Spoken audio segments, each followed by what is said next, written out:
Assalaamu alaykum warahmatullaahi wabarakaatu. Hordoftoota sagantaa Fatwaa Afaan Oromoo. Hayyama Rabbiitiin sagantaa fuudhaa fi heerumaa kutaa ja'affaadhaan walitti deebinee jirra. Gaafiin jalqabaa akkana jetti.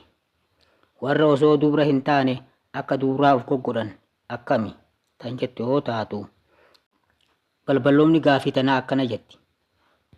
Warra osoo dubra hin taane kiyaannaadhaan an dubra ofiin jedhanii akka biraa of goggodhan akkami tan jettu yoo taatu, deebiin gaafii tanaa kiyaannaa Rabbiin haraama godhee jira.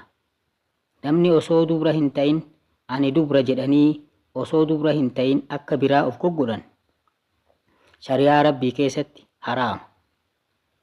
Biyya garii keessatti horiin gabbaraa jedhanii dubra irratti fudhatan horii addaati.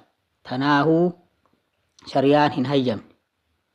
Rabbi guddaa haa sodaatanii warri osoo dubra hin taane akka dubraa of goggodhanii an dubra jedhanii akka biraa of goggodhan. Abbaan hukumii tanaa Sheek Alii Jimmaati. Gaafiin itti aantu akkana jetti. Osoo jaartii halaalaa qabuu zinaa namni dalagu akkami? Nikayni isaa akkami tan jettu yoo taatu, balballoomni gaafii tanaa nama tokko ka intala fuudheetu jira ka ofii zinaa dalaguudhaan beekame.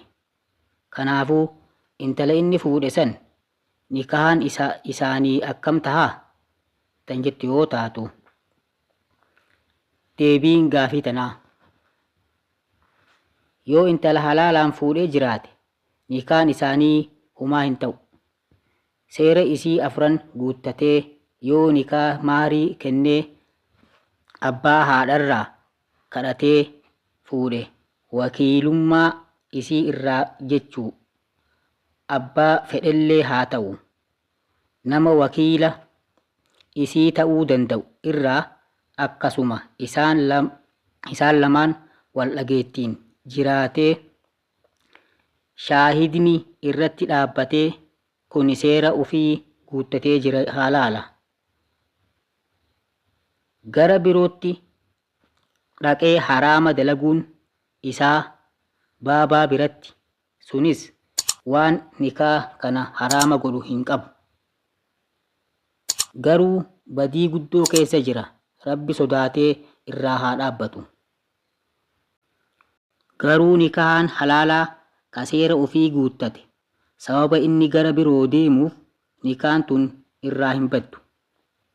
Seerri Rabbii guddaa kun adlii qaba. Namni zinaa godhu maali nikaa wayiituu qabaaree jechaan hin taatu. Fedhii abbaa fedheetiin hin murteeffamtu dubbiin. Shari'aa Rabbis numa addeessita. Haqiiqaa jirtullee numa ibsita. Abbaan hukumii tanaa Sheek Alii Jimmaati. Gaafiin itti aantu akkana jetti. Intala fuudhuu barbaadu harka qabadhee itti haasa'uu ni danda'a tan jettu yoo taatu, balballoomni gaafii tanaa ani fuudhaafin gara biyyaa deema. Ammoo dubartii harkaan qabachuun akka nama zinaa dalageeti. Kanaafuu an ammoo intala takka taasawachuuf deemaa jiru harkaan qabadhee itti haasa'uu ni danda'a tan jettu yoo taatu, deebiin gaafii tanaa dhugaadha. Intala halaala siif hin taane harkaan qabachuun akka nama zinaa dalageeti. Garuu zinaa harkaati jedhan. Maaltu dirqama godhe harka qabatanii haasofsiisuu? Ijaan laaluun ni jira. Haasofsiisuu shari'aan ni hayyama. Niyyaa fuudhaa yoo qabaatte ilaaluun siif hayyamama.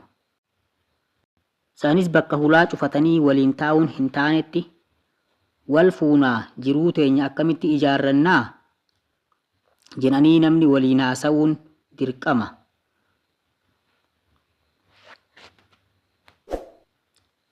Garuu mana cufatanii waliin taa'uun yookiin karaa fagoo waliin deemuun haala akkanaa ka nama shakkisiisu shakkii cufitti qajeelchuun barbaachisaa miti. Namni tokko yoo intala takka harkaan qabate ta ajnabiyyaa akka nama billaan mataa isaa bashaq godhanii dhiiga mataa keessaa jiiksaniitu irra gaari jedha Rabbi biratti. Azaaba isa eeggatu irraa kan ka'e. Maaltu fitinaa hagana geettuun nama gahe? Kanaafuu harkaan qabachuun hin taatu. Abbaan hukumii tanaa Sheek Alii Jimmaati. Sagantaa teenya irraa asumatti dhaamu. Haga ayyama Rabbiitiin sagantaa biraatiin walitti deebinutti nagahaa fi tika Rabbiitiin jiraadhaa. Assalaamu alaikum warahmatullaahi wabarakaatuh.